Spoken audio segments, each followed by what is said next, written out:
Good afternoon students.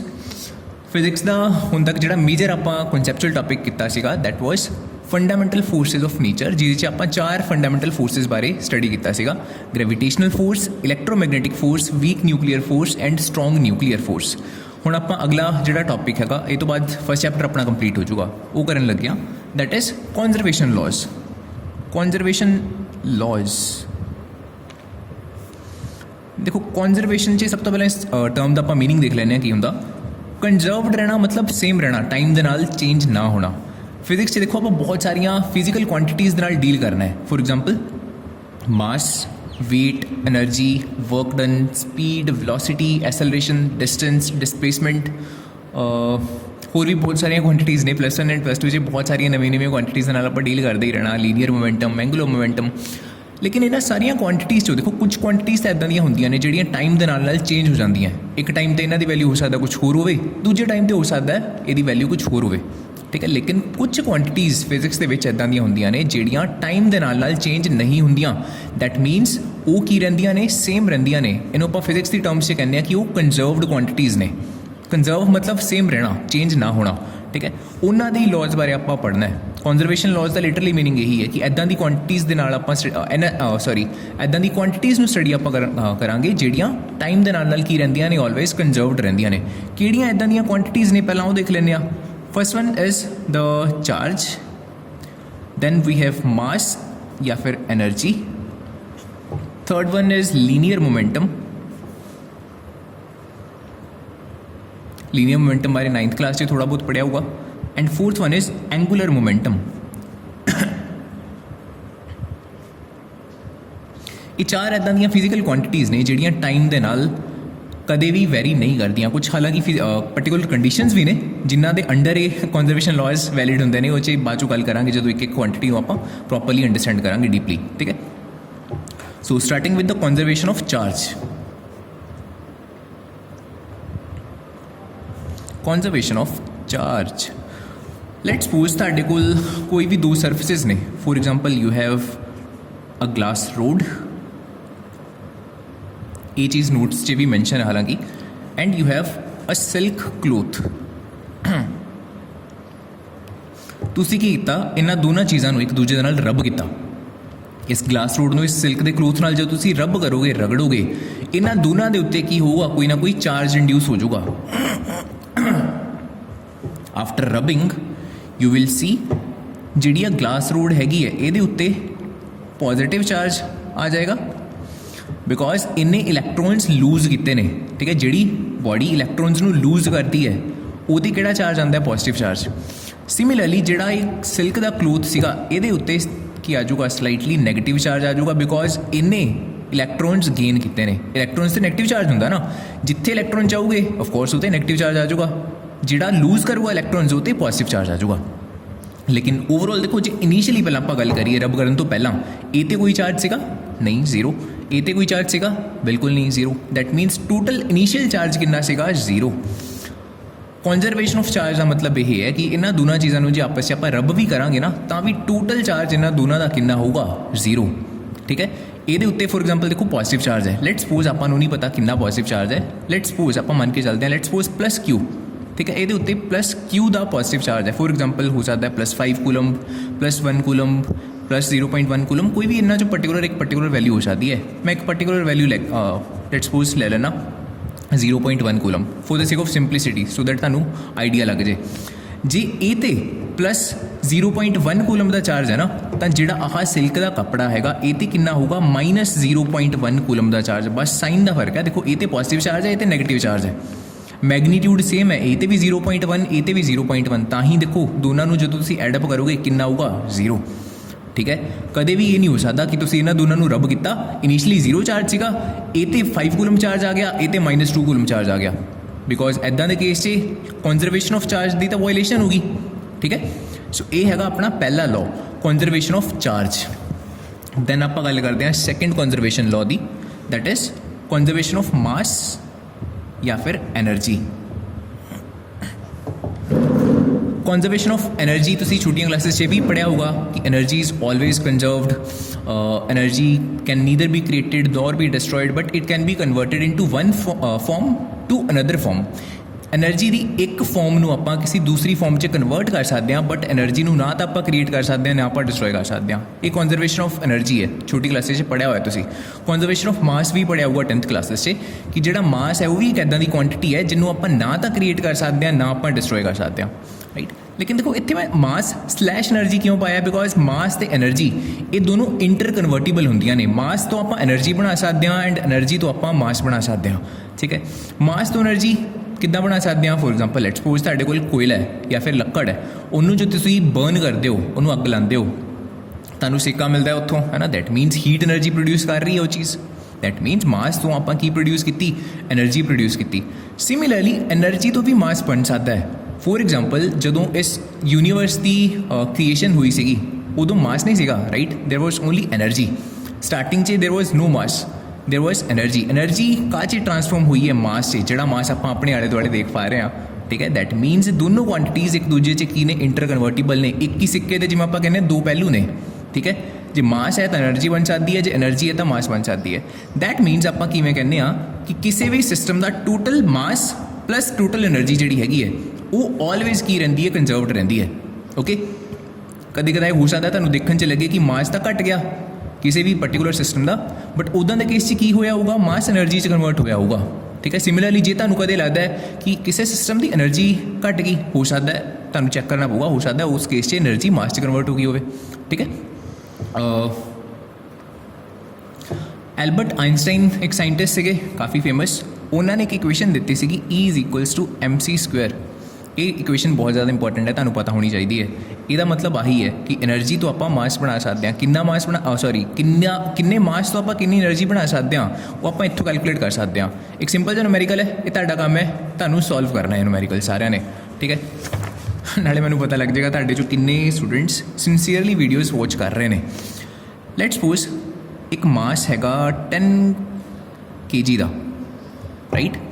10 kilo तुहाडे कोल total mass है, तो वो तो तुसी किन्नी टोटल एनर्जी ऑब्टेन कर सकते हो, किवें कैलकुलेट होगा?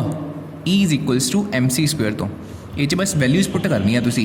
E is equals to mass तो गिवन ही है 10 kg into C the total square. C की इत्थे speed of light, speed of light किन्नी हुंदी है? नोट्स में मैंशन की हुई है 3 × 10⁸ मीटर्स पर सैकेंड, 3 × 10⁸ मीटर्स पर सैकेंड। इनू जो सॉल्व करोगे जो भी तुहाडी वैल्यू इत्थे बनूगी वो लिख दिओ, एंड ये SI यूनिट्स होंदे ने एनर्जी दे जूल। ये आंसर कितना आंदा है सॉल्व करके मैनू पर्सनली जिहड़ा तुहाडा सोल्यूशन होगा उसदी पिक्चर लैके मैनू WhatsApp ते सेंड कर देनी है तुसी, ठीक है। सो ये हो गया अपना second conservation law of conservation of mass slash energy. Third one then we have conservation of linear momentum. Linear momentum का कंजर्वेशन तो 9th क्लास से ऑलरेडी पढ़िया हुआ है तुसी, ठीक है। किसी भी सिस्टम का टोटल लीनियर मोमेंटम ऑलवेज कंजर्वड रहिंदा है। एक पर्टिकुलर कंडीशन है कि बाहरों कोई एक्सटर्नल फोर्स नहीं लगनी चाहिए, no external force, right, no net external force आप कह सकते हैं। देखो इसका की मतलब है, लेट्स सपोज तुहाडे कोल एक गन है, तुसी इत्थों की कीता, एक बुलेट नूं फायर किया। तुसी की ऑब्जर्व करते हो, जिवें आह बुलेट फायर होंदी है ना इस डायरैक्शन 'च, इधर तुहानूं भी पिछे वाल झटका लगता है, एक गन पिछे वाल मूव होंदी है, राइट। ऐदा क्यों है? Because total linear momentum system का ऑलवेज कंजर्वड रहिंदा है। सिस्टम का मतलब की है, आ टोटल चीज़ में सिस्टम कहा जा रहा है इत्थे, ठीक है। गन प्लस बुलेट नूं देखो, इहदा कोई भी मास होगा, लेट्स सपोज 10 ग्राम 20 ग्राम जो भी मास होगा इहदा। सिमिलरली इहदा गन का भी कुछ मास होगा, इनू आप कैपिटल M कह दिंदे आ। वेलोसिटी जिहड़ी बुलेट दी है तुसी क्लीयरली देख रहे हो टूवर्ड्स लैफ्ट हैंड साइड है, एंड जिहड़ी गन है उहदी वेलोसिटी आपां की कहा कि राइट हैंड साइड वाल होगी, पिछे वाल नूं झटका पऊगा। सो आपां कर दिंदे इनू V गन लिख दिंदे आ VG, एंड इनू लिख लिया VB मतलब बुलेट, ठीक है। टोटल लीनियर मोमेंटम आपां की कह रहे हैं कंजर्वड रहिंदा है। अगेन वही देख रहे हैं कि फायर करन तो पहला कितना सीगा एंड फायर करन तो बाद कितना है। फायर करन तो पहला गन रेस्ट ते है, तुसी आराम नाल फड़ी हुई है, मतलब जीरो लीनियर मोमेंटम का फॉर्मूला की होंदा है P = M × V। Velocity zero, उस करके मोमेंटम जीरो। कोई भी बॉडी जो रेस्ट ते होगी तो कोई मोमेंटम नहीं होगा, जो मूव कर रही है तो वह मोमेंटम होगा। सो जो तुसी गन फड़ी हुई है वेलोसिटी जीरो, इस करके मोमेंटम कितना हो गया? जीरो हो गया। P मतलब लीनियर मोमेंटम आप डिनोट करते हैं इस सिंबल के नाल, ठीक है जी। सिमिलरली बुलेट भी रेस्ट थी उदों, ਉਹਦੀ वेलोसिटी भी जीरो, सो ਉਹਦਾ भी मोमेंटम जीरो। दैट मीनस पूरे सिस्टम का टोटल लीनियर मोमेंटम कितना आ गया ਆਪਾਂ ਕੋਲ जीरो इनिशियली फायर करन तो पहला। चलो ਹੁਣ क्योंकि लीनियर मोमेंटम टोटल ऑलवेज कंजर्वड रहता, आप देखते हैं फायर करने तो बाद की हो रहा है, ਇਹਦੀ velocity towards left hand side है। दैट मीनस ਇਹਦਾ ਜਿਹੜਾ मोमेंटम हैगा लीनियर वो किधर ਨੂੰ है, टूवर्ड्स लैफ्ट हैंड साइड। इसे करके ਇਹਦਾ लीनियर मोमेंटम किधर ਨੂੰ है, towards right hand side. Right, समझ रहे हो ना। टोटल इनिशियल मोमेंटम जीरो है, टोटल फाइनल मोमेंटम भी कितना होगा, जीरो। और जीरो करन दे लिए इन्हां दोनों की वेलोसिटी ऑलवेज ऑपोजिट डायरैक्शन च होगी, कदे भी सेम डायरैक्शन च नहीं हो सकती हैगी। ये नहीं हैगा कि तुहाडी बुलेट भी इधर ਨੂੰ गई है एंड गन ਨੂੰ भी उधर ਨੂੰ झटका पै रहा है, बिकॉज इदां दे केस 'ਚ टोटल जिहड़ा लीनियर मोमेंटम हैगा फायर करन तो बाद ਉਹਦੀ डायरैक्शन की होगी, आही होगी। राइट, बिकॉज बुलेट की भी टूवर्ड्स लैफ्ट हैंड साइड है, गन की भी जो लैफ्ट हैंड साइड वाल होगी तो टोटल एडअप होकर ओवरऑल वैल्यू भी अपनी टूवर्ड्स लैफ्ट हैंड साइड आ रही है, विच इज़ नॉट पॉसिबल। ठीक है, दैट्स वाई ऑलवेज जो आप बुलेट फायर करते हैं गन ਨੂੰ ਪਿੱਛੇ ਵੱਲ ਨੂੰ ਝਟਕਾ ਪੈਂਦਾ। So this is law of conservation of linear momentum. Similarly let's suppose there is a rocket. Right, जो रॉकेट अर्थ के एटमोसफेयर में निकलता तो की करता है, बहुत सारिया गैसेस पिछे थ्रू कर रहा होंगे ना, इजैक्ट कर रहा होंगे। ये भी again law of conservation of linear momentum है। राइट, बिकॉज ਇਹਦਾ लीनियर मोमेंटम ਜਿਹੜੀਆਂ गैसेस ने इजैक्ट हो रही ने किधर ਨੂੰ है, डाउनवर्ड्स है। इसे करके ਜਿਹੜਾ रॉकेट है ਉਹਦਾ लीनियर मोमेंटम किधर ਨੂੰ ਹੁੰਦਾ, ਉੱਪਰ ਵੱਲ ਨੂੰ। ठीक है, सो दैट टोटल ਜਿਹੜਾ लीनियर मोमेंटम है कंजर्वड रह सके, बिकॉज इनिशियली कितना सीगा, जीरो। इनिशियली जो ये शुरू नहीं होया सीगा रॉकेट, राइट, लेट से जमीन ते सीगा उदों टोटल ਇਹਦਾ लीनियर मोमेंटम कितना, जीरो। रॉकेट का भी एंड गैसेस का भी सारा कुछ रेस्ट है। इसे करके फाइनल मोमेंटम भी कितना होगा सिस्टम का, इत्थे आह पूरा सिस्टम है जीरो। जीरो करने के लिए ਇਹਦੀ वेलोसिटी इस डायरैक्शन से एंड गैसेस की वेलोसिटी उल्टी डायरैक्शन से, ऑलवेज इदां तुहानूं देखने को मिलेगा हर किते। ठीक है, आई होप कोई डाउट नहीं होगा। दैन फोर्थ क्वांटिटी एंड ये नाल ही अपना चैप्टर खत्म होगा। ये fourth one is the angular momentum. Angular momentum, angular momentum ਨੂੰ ਆਪਾਂ ਡਿਨੋਟ ਕਰਦੇ ਹੁੰਦੇ ਆ एल वैक्टर ਦੇ ਨਾਲ। ठीक है, ਇਹਦਾ ਫਾਰਮੂਲਾ ਹੁੰਦਾ P vector cross with R vector. P हैगा लीनियर मोमेंटम, आर हैंदा एक पर्टिकुलर एक्सिस है जिथों रोटेशन किसी पर्टिकुलर बॉडी की चल रही है। राइट, लेट सपोज एक सिंपल एग्जांपल देना तुहानूं। लेट सपोज अपने को आह पेन है, आपां की कीता इहदे नाल एक धागा बन लिया इत्थे।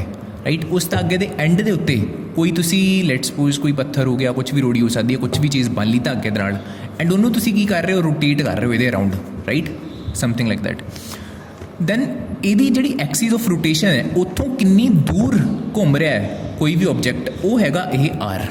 ठीक है, एक्सिस ऑफ रोटेशन तो कितना डिस्टेंस हैगा किसी भी ऑब्जेक्ट का, वो हैगा आर एंड उसका लीनियर मोमेंटम कितना, बस दोनों आप क्रॉस कर देना and we'll get the angular momentum. या फिर सिंपली ਇਹਦਾ फॉर्मूला भी याद तुसी कर सकते हो, L is equals to M V R. जे ये तुहानूं कन्फ्यूजन जी लगती है, गल तो बेसिकली वही है, पी अपना लीनियर मोमेंटम हो गया M into V and R अपना डिस्टेंस है एक्सिस ऑफ रोटेशन। तो किसी भी सिस्टम का टोटल एंगुलर मोमेंटम, अच्छा एक मिनट एक चीज़ मैं मिस कर गया इतने लीनियर मोमेंटम जो कि काफ़ी इंपॉर्टेंट है। आपां की गल कीती इत्थे कि नो नैट एक्सटर्नल फोर्स बाहरों नहीं लगनी चाहिए। बिकॉज देखो लेट सपोज एक बॉल है, राइट, उन्होंने तुसी किसी भी पर्टिकुलर वेलोसिटी दे नाल मूव कराता। लेट सपोज आप एग्जाम्पल लैके चलते हैं 10 मीटर्स पर सैकेंड। ठीक है, हुण बिकॉज वो वेलोसिटी कितनी है 10 मीटर्स पर सैकेंड, सो जे तो वैक्यूम च तुसी उन्होंने थ्रू करोगे वो ऑलवेज एनी वेलोसिटी दे नाल मूव करी चलोगी 10 मीटर्स पर सैकेंड, उसका लीनियर मोमेंटम दैट मीनस कंजर्वड है। बट जे मैं उन्होंने इत्थे या फिर फ्लोर के उत्ते पुश करके मूव करना स्टार्ट करवा दा, कि वो ऑलवेज एनी स्पीड पर मूव करती रहूगी, बिल्कुल नहीं। एक टाइम आऊगा जो उन्हें रेस्ट पर आ जाना, दैट मीनस उसका लीनियर मोमेंटम भी कितना हो गया, जीरो हो गया। दैट मीनस उस केस से तो कंजर्वड रहा ही नहीं लीनियर मोमेंटम। दैट मीनस इत्थे कंजर्व क्यों नहीं रहा, बिकॉज वो तो किहड़ी फोर्स लग रही सी, फ्रिक्शनल फोर्स। ठीक है, सो सिंपल जी गल है, जो बाहरों कोई फोर्स लगूगी ना फिर लीनियर मोमेंटम कंजर्व नहीं रहूगा। सो एक पर्टिकुलर कंडीशन है, बाहरों कोई नैट एक्सटर्नल फोर्स नहीं लगनी चाहिए। ठीक है, इदां दी कंडीशन च ऑलवेज जो लीनियर मोमेंटम है सिस्टम का वो की रहूगा, कंजर्वड रहूगा। चलो जी, दैन एंगुलर मोमेंटम फॉर्मूला हो गया अपना L is equals to M into V into R. Angular momentum आपां कहा कि ऑलवेज कंजर्वड रहिंदा है। ठीक है, इसे फॉर्मूले में थोड़ा सा चेंज करके लिखन लगा, v is equals to L by M into R. ਹੁਣ ਦੇਖੋ ਆ L ਤਾਂ ਕੰਜ਼ਰਵਡ ਹੀ ਹੈ कि मैं इस चीज़ में लिख सकता v is proportional to 1/m into R. Proportionality मैं ताही लाई है बिकॉज L अपना कॉन्सटेंट है, ठीक है। दैट मीनस वेलोसिटी इन्होंने दोनों चीज़ों की की है इनवर्सली प्रोपोर्शनल है। जे कोई भी चीज़ रोटेट कर रही है ना किसी एक्सिस के अराउंड, जिन्ना ज़्यादा मास होगा उन्नी घट वेलोसिटी होगी, सिंपल जी गल है। एंड जिन्ना हल्की होगी उन्नी फास्ट स्पीड पर वो रोटेट कर सकती है। सिमिलरली डिस्टेंस के नाल देखो इनवर्स रिलेशन है। दैट मीनस जे कोई बॉडी किसी भी एक्सिस ऑफ रोटेशन के बहुत कोल रोटेट कर रही है तो बहुत फास्ट रोटेट करूगी। तुसीं ऑब्जर्व भी किया होना, आही पैन है जिवें मैं एग्जाम्पल दी धागे नाल बन के वट्टा तुसीं कोई रोटेट करते हो, तुसीं की ऑब्जर्व करते हो जिवें जिवें जिवें वो कोल आई जाता होर तेज़ होंदा जाता है। वो च आही कॉन्सैप्ट है बेसिकली, बिकॉज एंगूलर मोमेंटम ने तो कंजर्वड रहना है, राइट। जिवें जिवें जिवें आर घटूगा, डिस्टेंस घटूगा, वेलोसिटी ने की होई जाना, इंक्रीज करी जाना, ठीक है। सो जिन्नी कोल आऊगा ऑब्जैक्ट एक्सिस ऑफ रोटेशन दे, आर डिक्रीज हो गया, वेलोसिटी इंक्रीज होगी। सिमिलरली जो आर बहुत ज़्यादा होगा तो वेलोसिटी घट होगी, ठीक है। सिंपल जी गल है, इनवर्स रिलेशन है बस ਇਹਦਾ। ਇਹਦੀ एक होर एग्जाम्पल है नोट्स भी मैं लिखी हुई है, फिगर स्केटर। ये तुम यूट्यूब पर देख सकते हो, ठीक है, या फिर मैं ਤੁਹਾਡੇ ਨਾਲ लिंक भी शेयर कर दूंगा। फिगर स्केटर जो तुम देखा हुआ एक स्पोर्ट्स होंगे वो ਜਿਹੜਾ ਬੇਸ ਹੁੰਦਾ ਉਹ ਆਈਸ ਦਾ ਹੁੰਦਾ, ਉਹਦੇ ਉੱਤੇ ਸਕੇਟਿੰਗ ਕਰਕੇ ਨਾ ਰੋਟੇਸ਼ਨ ਘੁੰਮ ਰਹੀਆਂ ਹੁੰਦੀਆਂ ਨੇ, ਜਿਵੇਂ ਗਰਲਸ ਹੁੰਦੀਆਂ ਯੂਜਲੀ ਜਿਹੜੀਆਂ ਫਿਗਰ ਸਕੇਟਰਸ ਹੁੰਦੀਆਂ ਨੇ, right. On the ice they are rotating. And ਉਹ 'ਚ ਕੀ ਹੁੰਦਾ, ਜਦੋਂ ਉਹ ਘੁੰਮਦੇ ਵਕਤ ਆਈਸ ਦੇ ਉੱਤੇ ਸਕੇਟਿੰਗ ਕਰਦੇ ਵਕਤ ਜਦੋਂ ਆਪਣੀਆਂ ਆਪਣੇ ਆਰਮਸ ਨੇ ਆਪਣੀ ਬੋਡੀ ਦੇ ਕੋਲ ਲੈ ਕੇ ਆਉਂਦੀਆਂ ਨੇ ਨਾ, ਤਾਂ ਉਹਨਾਂ ਦੀ ਸਪੀਡ ਬਹੁਤ ਫਾਸਟ ਹੋ ਜਾਂਦੀ ਹੈ। ਇਹ ਜਦੋਂ ਮੈਂ ਤੁਹਾਡੇ ਨਾਲ ਵੀਡੀਓ ਸ਼ੇਅਰ ਕਰੂੰਗਾ ਤਾਂ ਸ਼ਾਇਦ ਤੁਹਾਨੂੰ ਜ਼ਿਆਦਾ ਅੱਛੇ ਤਰੀਕੇ ਨਾਲ ਤੁਸੀਂ ਇਸ ਚੀਜ਼ ਨਾਲ ਰਿਲੇਟ ਕਰ ਪਾਓਗੇ, ਰਾਈਟ। ਜਦੋਂ ਲੈਟਸ ਸਪੋਜ਼ ਸਿੰਪਲੀ ਮੈਂ ਫਿਰ ਸਟਿਕ ਡਾਇਗਰਾਮ ਦੇ ਨਾਲ ਪਹਿਲਾਂ ਐਕਸਪਲੇਨ ਕਰਨ ਲੱਗਾ। ਲੈਟਸ ਸਪੋਜ਼ ਪਹਿਲਾਂ ਇਹਦੀਆਂ ਜਿਹੜੇ ਆਰਮਸ ਨੇ ਉਹ ਬਹੁਤ ਦੂਰ ਦੂਰ ਨੇ, ਐਕਸਟੈਂਡਡ ਨੇ। ਇੱਦਾਂ ਦੇ ਕੇਸ 'ਚ ਜਦੋਂ ਇਹ ਰੋਟੇਟ ਕਰ ਰਿਹਾ ਪਰਸਨ, ਇਹਦੀ ਵੈਲੋਸਿਟੀ ਕੀ ਹੋਊਗੀ, ਬਹੁਤ ਘੱਟ ਹੋਊਗੀ। ਕੀ ਰੀਜ਼ਨ ਹੈ, ਬਿਕੋਜ਼ ਹੁਣ ਬਹੁਤ ਸਾਰਾ ਇਹਦਾ ਮਾਸ ਇੱਦਾਂ ਦਾ ਹੈਗਾ ਜਿਹੜਾ ਬਹੁਤ ਦੂਰ ਹੈ ਐਕਸਿਸ ਆਫ ਰੋਟੇਸ਼ਨ ਤੋਂ, ਸੈਂਟਰ ਤੋਂ, ਠੀਕ ਹੈ। ਇਹਦੇ ਕਰਕੇ ਵੈਲੋਸਿਟੀ ਕੀ ਹੈ, ਘੱਟ ਹੈ, ਉਲਟਾ ਰਿਲੇਸ਼ਨ। ਲੇਕਿਨ ਜਿਹਨੇ ਫਾਸਟ ਸਪੀਡ 'ਤੇ ਘੁੰਮਣਾ ਇਹਨੂੰ ਕੀ ਕਰਨਾ ਪਊਗਾ, ਆਰ ਨੂੰ ਡਿਕਰੀਜ਼ ਕਰਨਾ ਪਊਗਾ। ਆਰ ਨੂੰ ਡਿਕਰੀਜ਼ ਕਰਨ ਦੇ ਲਈ ਕੀ ਕਰਨਾ ਪਊਗਾ, ਜ਼ਿਆਦਾ ਤੋਂ ਜ਼ਿਆਦਾ ਆਪਣੀ ਬੋਡੀ ਦੇ ਮਾਸ ਨੂੰ ਐਕਸਿਸ ਆਫ ਰੋਟੇਸ਼ਨ ਦੇ ਕੋਲ ਲੈ ਕੇ ਆਉਣਾ ਪਊਗਾ। ਸੋ ਜਿਵੇਂ ਆਹ ਪਰਸਨ ਕੀ ਕਰ ਰਿਹਾ, ਆਪਣੇ ਆਰਮਸ ਨੂੰ ਆਪਣੀ ਬੋਡੀ ਦੇ ਕੋਲ ਲੈ ਕੇ ਆਊਗਾ ਨਾ, ਇਹ ਬਹੁਤ ਫਾਸਟ ਸਪੀਡ 'ਤੇ ਰੋਟੇਟ ਕਰਨਾ ਸਟਾਰਟ ਕਰ ਦੂਗਾ, ਬਹੁਤ ਫਾਸਟ, ਰਾਈਟ। ਇਹਦੀ ਮੈਂ ਵੀਡੀਓ ਤੁਹਾਨੂੰ ਇਸ ਪਰਟੀਕੂਲਰ ਵੀਡੀਓ ਤੋਂ ਬਾਅਦ WhatsApp ਗਰੁੱਪ 'ਚ ਮੈਂ ਸ਼ੇਅਰ ਕਰ ਦੂੰਗਾ, ਠੀਕ ਹੈ। ਸੋ ਕਲੈਰਿਟੀ ਹੈ, ਜੇ ਆਰ ਡਿਕਰੀਜ਼ ਹੋ ਰਿਹਾ ਉਹਦੇ ਕਰਕੇ ਵੈਲੋਸਿਟੀ ਇਨਕਰੀਜ਼ ਹੋ ਜਾ ਰਹੀ ਹੈ। So this is the conservation of angular momentum. ਇਹਦੇ ਨਾਲ ਆਪਣਾ ਫਸਟ ਚੈਪਟਰ ਕੰਪਲੀਟ ਹੁੰਦਾ ਹੈ। ਕਿਸੇ ਵੀ ਕੰਜ਼ਰਵੇਸ਼ਨ ਲਾਅ ਦੇ ਵਿੱਚ ਜੇ ਕੋਈ ਕਨਫਿਊਜ਼ਨ ਹੈ, ਅਗੇਨ ਮੈਂ ਕਹਿ ਰਿਹਾ ਪਰਸਨਲੀ ਮੈਨੂੰ ਮੈਸੇਜ ਕਰਕੇ ਕਰ ਸਕਦੇ ਹੋ, ਕਾਲ ਕਰਕੇ ਕਰ ਸਕਦੇ ਹੋ, ਮੈਂ ਤੁਹਾਡਾ ਡਾਊਟ ਰਿਜ਼ੋਲਵ ਕਰ ਦੂੰਗਾ, ਠੀਕ ਹੈ ਜੀ। ਚਲੋ ਇਹ ਤੋਂ ਬਾਅਦ ਅਗੇਨ ਸ਼ਾਮੀ ਮੈਂ ਤੁਹਾਡੇ ਨਾਲ ਇਹਦੇ ਰਿਗਾਰਡਿੰਗ ਇੱਕ ਕੁਇਜ਼ ਸ਼ੇਅਰ ਕਰੂੰਗਾ, ਉਹ ਤੁਹਾਨੂੰ ਅਟੈਂਪਟ ਕਰਨਾ ਹੈ, ਠੀਕ ਹੈ। ਥੈਂਕ ਯੂ ਜੀ।